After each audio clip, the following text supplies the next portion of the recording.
اعوذ باللہ من الشیطان الرجیم بسم اللہ الرحمن الرحیم۔ سورۃ البقرہ، رکوع نمبر 13، آیات 104 سے 112، 104 سے 112۔ یا ایہا الذین، یا ایہا اے الذین لوگو، وہ لوگ جو آمنو ایمان لائے، لا نہیں، تقولو کہو، راعینا رعنا، وقولو و اور، قولو کہو، انظرنا انظرنا کہو، واسمعوا اور سنو، وللکافرین اور کافروں کے لیے عذاب عذاب ہے، علیم دردناک۔ اے لوگو جو ایمان لائے ہو، رعنا نہ کہو اور انظرنا کہو اور سنو، کافروں کے لیے دردناک عذاب ہے۔ رعنا کا عربی میں مطلب ہے ہماری رعایت فرمائیے، اور انظرنا کا عربی میں لفظی مطلب ہے ہم پر نظر فرمائیے، یعنی شفقت فرمائیے۔ ما نہیں، یودو چاہتے، الذین وہ لوگ یا جن لوگوں نے، کفروا کفر کیا، من سے، اہل الکتابی اہل کتاب، و اور، لا نہیں، المشرکین مشرکین،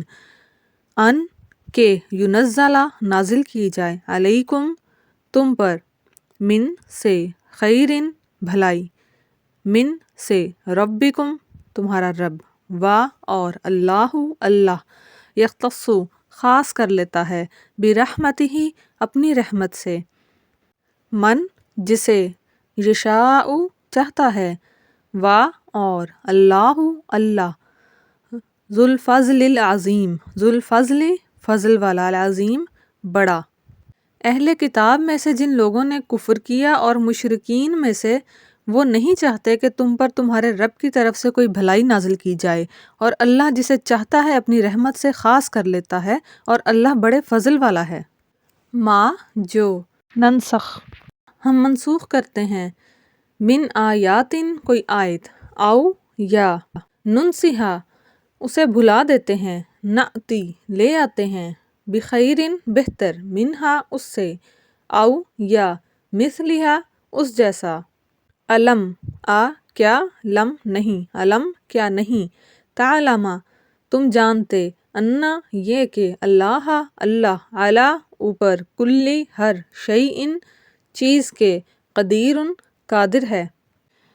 جب ہم کوئی آیت منسوخ کرتے ہیں یا اسے بھلا دیتے ہیں تو اس سے بہتر یا اس جیسی لے آتے ہیں، یعنی اس جیسی آیت لے آتے ہیں۔ کیا تم نہیں جانتے کہ اللہ ہر چیز پر قادر ہے؟ علم کیا، لم نہیں، تعلم تم جانتے، انا یہ کہ، اللہ اللہ، لہو اس کے لیے، ملک بادشاہت ہے، السماواتی آسمانوں کی، و اور، الارضی زمین کی، و اور، ما نہیں، لکم لا کے لیے، کم تمہارے، لکم تمہارے لیے، من سے، دونی سوائے، اللہ اللہ کے، من کوئی، ولیٍ حامی، و اور، لا نہیں، نصیرٍ مددگار۔ کیا تم نہیں جانتے کہ اللہ کے لیے ہے آسمانوں کی اور زمین کی بادشاہت، اور تمہارے لیے اللہ کے سوا کوئی حامی اور مددگار نہیں ہے؟ ام کیا، تریدون تم چاہتے ہو، ان یہ کہ، تسألوا سوال کرو، رسولکم اپنے رسول سے، کما جیسے، سئلا سوال کیے گئے، موسیٰ موسیٰ علیہ السلام، من قبل اس سے پہلے، و اور، من جو، یتبدلی اختیار کر لے، الکفر کفر، بالایمانی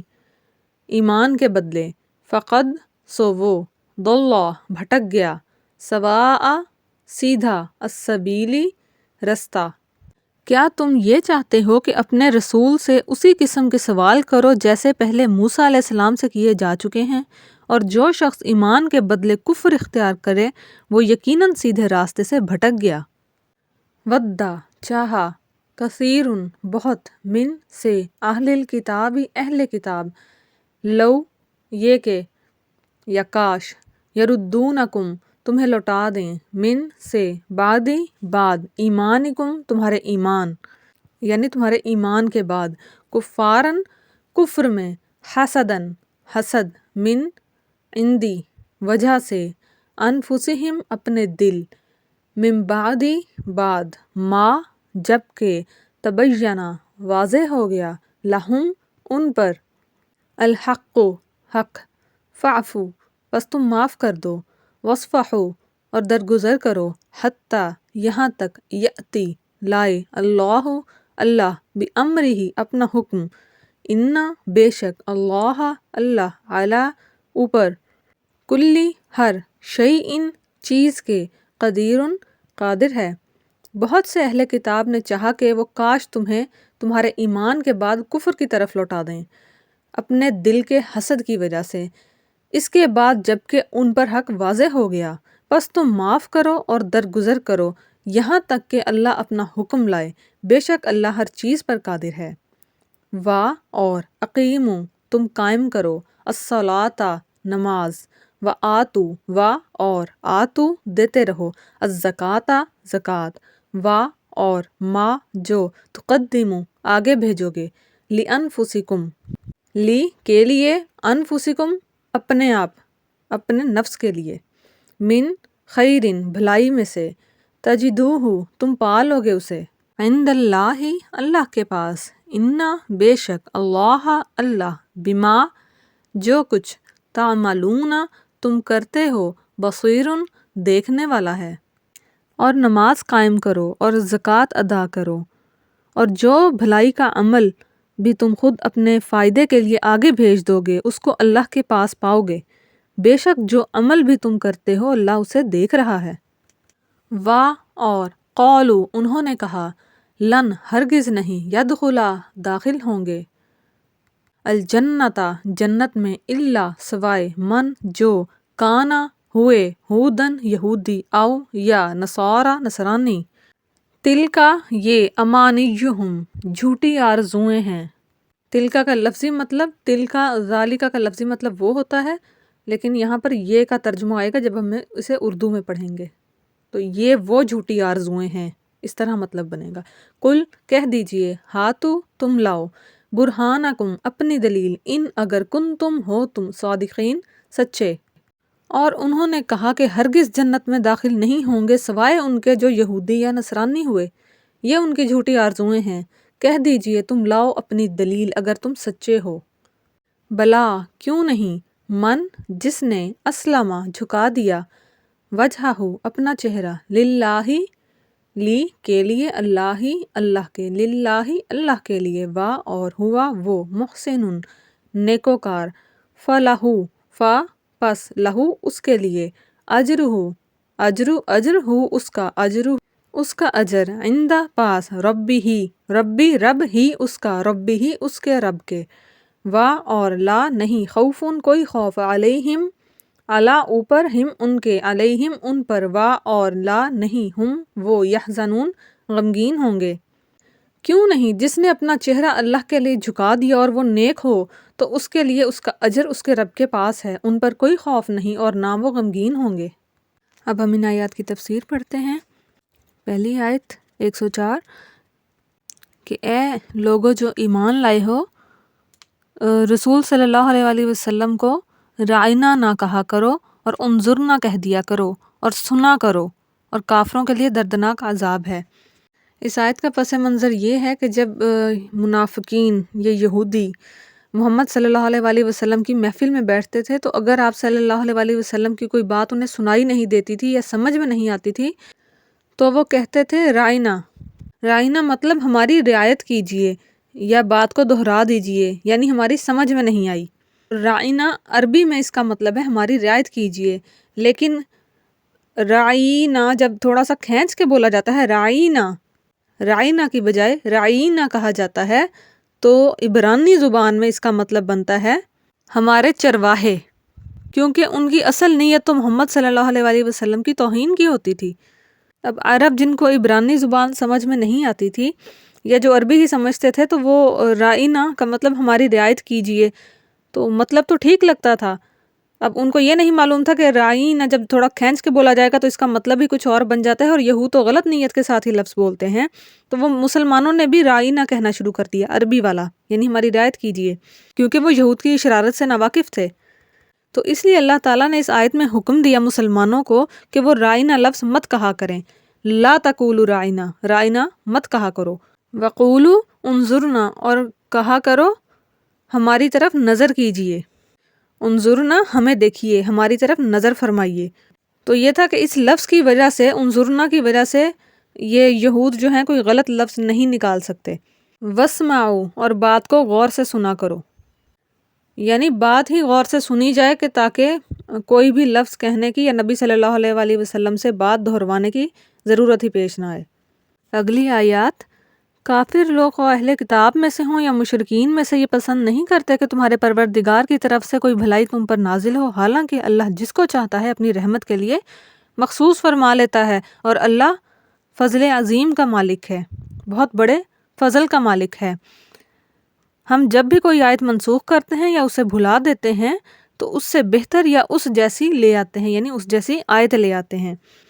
اسلام میں اور باقی مذاہب میں ہم نے پڑھا کہ بنیادی عقائد ایک جیسے ہی تھے، یعنی ایک اللہ کی عبادت، توحید، رسالت، آخرت،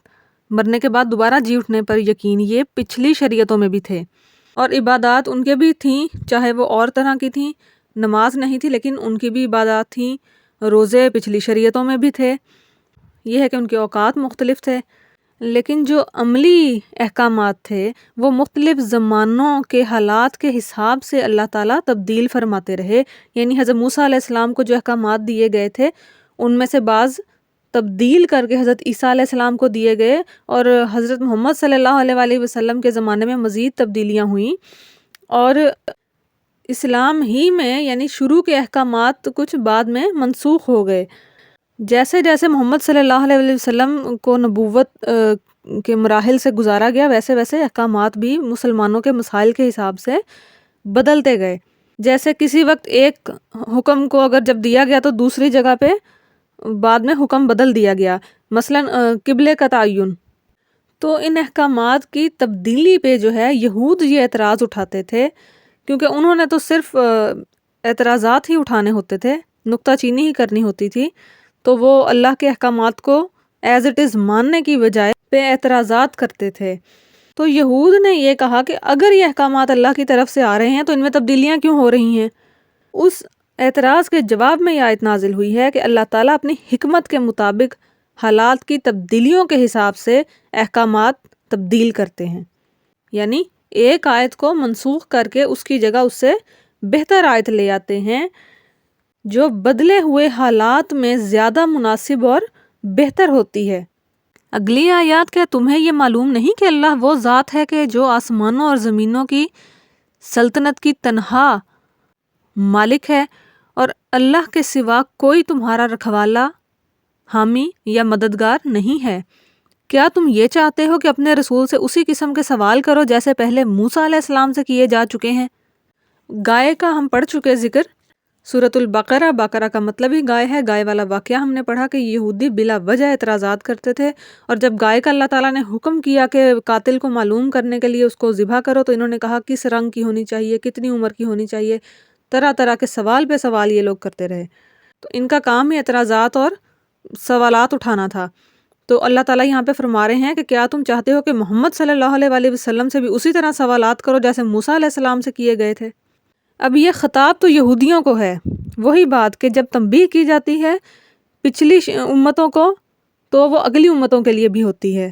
اور جب ایک ہی امت کے ایک گروہ کو تنبیہ کی جاتی ہے تو باقی گروہوں کے لیے بھی ہوتی ہے۔ تو یہاں پر خطاب تو یہودیوں کو ہے کہ کیا تم چاہتے ہو کہ جس طرح تم موسیٰ یعنی تمہارے آباء و اجداد موسیٰ علیہ السلام سے سوالات کرتے تھے تو تم محمد صلی اللہ علیہ وآلہ وسلم سے بھی ایسے ہی کرو۔ تو یہ سبق مسلمانوں کے لیے بھی ہے کہ دین پر، اسلام پر اور محمد صلی اللہ علیہ وآلہ وسلم کی تعلیمات پر بغیر سوالات اٹھائے اس کو قبول کریں، نہ کہ غیر ضروری اور بے وجہ کے سوالات اور مطالبات کرتے رہیں۔ اگلی آیات، بہت سے اہل کتاب اپنے دلوں کے حسد کی بنا پر یہ چاہتے ہیں کہ تمہارے ایمان لانے کے بعد تمہیں پلٹا کر پھر کافر بنا دیں، اس کے باوجود کہ حق ان پر واضح ہو چکا، چنانچہ تم معاف کرو اور درگزر سے کام لو یہاں تک کہ اللہ خود اپنا فیصلہ بھیج دے۔ بے شک اللہ ہر چیز پر قادر ہے، اور نماز قائم کرو اور زکوٰۃ ادا کرو، اور جو بھلائی کا عمل بھی تم خود اپنے فائدے کے لیے آگے بھیج دو گے اس کو اللہ کے پاس پاؤ گے، بے شک جو عمل بھی تم کرتے ہو اللہ اسے دیکھ رہا ہے۔ اور یہ یعنی یہودی اور عیسائی کہتے ہیں کہ جنت میں سوائے یہودیوں یا عیسائیوں کے کوئی بھی ہرگز داخل نہیں ہوگا، یہ محض ان کی آرزوئیں ہیں۔ یہ جو آیت ہے، بہت سے اہل کتاب اپنے دلوں کے حسد کی بنا پر چاہتے ہیں کہ تمہارے ایمان لانے کے بعد تمہیں پلٹا کر پھر کافر بنا دیں۔ آج کے ماحول کو ذہن میں رکھ کر سوچئے، اور صرف اہل کتاب ہی نہیں، ہر غیر مسلم۔ اور پلٹا کر کافر، اب تو نسل در نسل مسلمان ہیں۔ یہ تو اس وقت یہودیوں سے خطاب ہے جب مدینہ میں نبی صلی اللہ علیہ وسلم ہجرت کر کے آ گئے تھے، تو اسلام کے شروع کے دنوں کی بات ہو رہی ہے جب نئے نئے مسلمان ہو رہے تھے۔ تو اب تو نسل در نسل مسلمان ہیں، لیکن آج بھی دیکھیں یہ آیت کتنی ریلیونٹ ہے۔ کیا آج بھی پروپیگنڈا نہیں ہوتا؟ کیا آج بھی مسلمانوں کو ان کے اسلاف سے بدظن نہیں کیا جاتا؟ کیا نوجوان نسل کو یہ نہیں بتایا جاتا کہ تمہارے اسلاف تو اتنے ظالم تھے اور سویلائزڈ تو ہم ہیں؟ اور یہود تو سیدھا ہی کہتے ہیں کہ we are the chosen once, کہ ہم اللہ کے منتخب کردہ ہیں، اللہ کے لاڈلے ہیں۔ تو جو مسلمانوں کو یہ الزام دیا جاتا ہے کہ یہ تو چاہتے ہیں کہ اسلام کا غلبہ پوری دنیا پر ہو جائے، ان کے اندر ٹالرنس نہیں ہے، تو کیا خود وہ لوگ یہ نہیں چاہتے کہ ان کا غلبہ پوری دنیا پر ہو؟ کیا آج بھی انہوں نے پورا زور نہیں لگا دیا اپنے مشنری اسکولوں کے ذریعے اور اپنے ذرائع ابلاغ کے ہر طریقے، ہر ہتھ کنڈے کے ذریعے، کہ مسلمانوں کو یا تو وہ اپنے مذہب کی طرف کھینچ لیں یا ایتھیسٹ ہی کر دیں، یعنی جو اللہ ہی کو ملحد کر دیں؟ غور کیجئے کہ آج بھی آپ جب غور کرنا شروع کریں گے اس چیز پہ، آپ کو نظر آئے گا کہ واقعی یہ کتنے زور و شور سے پروپیگنڈا کر رہے ہیں آج بھی۔ تو جو لوگ یہ کہتے ہیں کہ اسلام کو حالات کے مطابق تبدیل کرنے کی ضرورت ہے، تو اسلام نازل ہو گیا، وحی کا سلسلہ رک گیا، اسلام وہی رہے گا۔ تو کیا ان یہود کی، ان کفار کی، ان غیر مسلموں کی چالیں آج بھی وہی نہیں ہیں جو اس زمانے میں تھیں؟ کتنے مواقع آئے کہ ہم پڑھ چکے کہ آیات آج بھی اتنی ہی ریلیونٹ ہیں۔ کیوں؟ کیونکہ یہ قرآن تا قیامت ہے، یہ رہتی دنیا تک کے لیے ریلیونٹ رہے گا، اس میں چینج کی ضرورت نہیں ہے، چینج ہمیں اپنے اندر لانا پڑے گا۔ اللہ نے ہمیں 1400 سال پہلے غیر مسلموں کی ان چالوں سے آگاہ کر دیا، وہ آج بھی وہی چالیں چل رہے ہیں، ہمارے پاس سلوشن ان کا 1400 سال پہلے آ گیا، وہ تو چالیں وہی آج بھی چل رہے ہیں، مگر ہم اس سلوشن کو بھول بیٹھے ہیں۔ اس لیے اسلام پر یا اسلامی احکامات پر اعتراضات کرنے کی بجائے یا ان میں تبدیلی کے بارے میں سوچنے کے بجائے، اس کو ماڈرنائز کرنے کے بجائے، ہمیں اپنے اندر چینج لانے کی ضرورت ہے کہ اللہ نے جو فرمایا ہے وہ آخری وقت تک ریلیونٹ رہے گا، وہ اس دنیا کے آخری دن تک ریلیونٹ رہے گا۔ And Islam is the most modern religion, اس کے بعد تو کوئی ریلیجن ہی نہیں ہے، تو ہم کون سا ماڈرنزم ڈھونڈ رہے ہیں؟ الٹا ہم تو ماڈرن بننے کے چکر میں ان کے جو 1400 سال پہلے کے ہتھ کنڈے تھے ان سے آج بھی شکار ہو رہے ہیں، جبکہ اللہ نے ہمیں اتنے 100 سال پہلے بتا دیا کہ ان کی یہ چالیں ہیں اور ان کا یہ حل ہوگا۔ تو بے وقوفی تو ہماری ہے کہ ہم ان کی چالوں میں پھنس جائیں، جبکہ ہمارے پاس دین اسلام موجود ہے۔ اور آگے آخرت کے لیے اعمال کو جمع کرنے کا کہا گیا ہے، یعنی اپنے فائدے کے لیے آگے بھیج دو، نماز قائم کرو اور زکوٰۃ ادا کرو، اور بھلائی کا جو عمل بھی تم خود اپنے فائدے کے لیے آگے بھیج دو گے، یعنی آخرت کے لیے جمع ہو جائے گا، وہ آگے یعنی آخرت جو آنے والی ہے اس کو اللہ کے پاس پاؤ گے، یعنی اعمال، نیک اعمال ضائع نہیں ہوں گے، بے شک جو بھی عمل تم کرتے ہو اللہ اسے دیکھ رہا ہے۔ اور آگے یہودیوں اور عیسائیوں کے بارے میں کہا گیا ہے کہ ان کا خیال ہے کہ سوائے یہودیوں اور عیسائیوں کے کوئی بھی جنت میں داخل نہیں ہوگا، یہ محض ان کی آرزوئیں ہیں۔ یہ اللہ تعالیٰ نے کلیئر کٹ بتا دیا ہے کہ یہ محض ان کی آرزوئیں ہیں۔ تو جو لوگ آج بھی مسلمان بدقسمتی سے یہ سمجھتے ہیں یا کہتے ہیں کہ کیا پتہ اللہ کو ان کا کوئی ایسا عمل پسند آ جائے کہ یہ بھی جنت میں چلے جائیں، تو یہ کتنی دفعہ قرآن میں آ چکا ہے کہ ان کے لیے دردناک عذاب ہے، اور یہاں پہ بھی اللہ نے کہہ دیا کہ یہ محض ان کی آرزویں ہیں، ایسا نہیں ہوگا۔ تو کفار کی آخرت کی فکر کی بجائے اپنی آخرت کی فکر کریں۔ ٹھیک ہے، لوگوں کو ہدایت کی طرف دعوت دیں، لیکن اگر وہ نہیں مانتے تو ان کو ڈیفینڈ مت کریں، ان کے غلط کو اور ان کے کفر کو ڈیفینڈ مت کریں، اپنے ایمان کی حفاظت پر پھر زیادہ توجہ دیں۔ آگے ان کو چیلنج دیا گیا ہے کہ آپ ان سے کہیے کہ اگر تم سچے ہو، یعنی اپنے اس دعوے میں کہ یہودی اور عیسائی ہی جنت میں جائیں گے تو اپنی کوئی دلیل لے کر آؤ۔ تو جو لوگ یہ کہتے ہیں کہ شاید یہ جنت میں چلے جائیں تو وہ آگے یہ چیلنج بھی پڑھ لیں کہ کوئی دلیل لے کر آؤ کہ یہ جنت میں جائیں گے۔ یعنی جو موسیٰ علیہ السلام کے وقت پر یہودی تھے وہ مسلمان تھے، وہ جنت میں جائیں گے۔ جو عیسیٰ علیہ السلام کے وقت پر عیسائی تھے، محمد صلی اللہ علیہ وآلہ وسلم کی نبوت سے پہلے تک، اور انہوں نے نیک عمل کیے اپنی شریعت کے مطابق، تو وہ جنت میں جائیں گے۔ لیکن محمد صلی اللہ علیہ وآلہ وسلم کے آنے کے بعد جو ان کا انکار کرے گا، یہ ان کے لیے ہے کہ وہ ہرگز داخل نہیں ہوں گے جنت میں۔ یہ ان کے اس دعوے کے الٹ ہوگا جو یہ کہتے ہیں کہ جنت میں سوائے یہودیوں یا عیسائیوں کے کوئی داخل نہیں ہوگا۔ جب محمد صلی اللہ علیہ وآلہ وسلم آ گئے تو جو ان پر ایمان نہیں لائے گا اس کی آخرت اچھی نہیں ہوگی۔ اگلی آیت، جو شخص بھی اپنا رخ اللہ کے آگے جھکا دے، رخ یعنی چہرہ، اور وہ نیک عمل کرنے والا ہو، اسے اپنا اجر اپنے پروردگار کے پاس ملے گا، اور ایسے لوگوں کو نہ کوئی خوف ہوگا اور نہ وہ غمگین ہوں گے۔ ظاہر ہے نیک لوگوں کے لیے ثواب ہی ہوگا، اور آخرت کے دن وہ بے خوف ہوں گے، انہیں کوئی غم نہیں ہوگا اپنے اچھے اعمال کے سبب، جس کا انہیں اچھا بدلہ ملنے والا ہوگا۔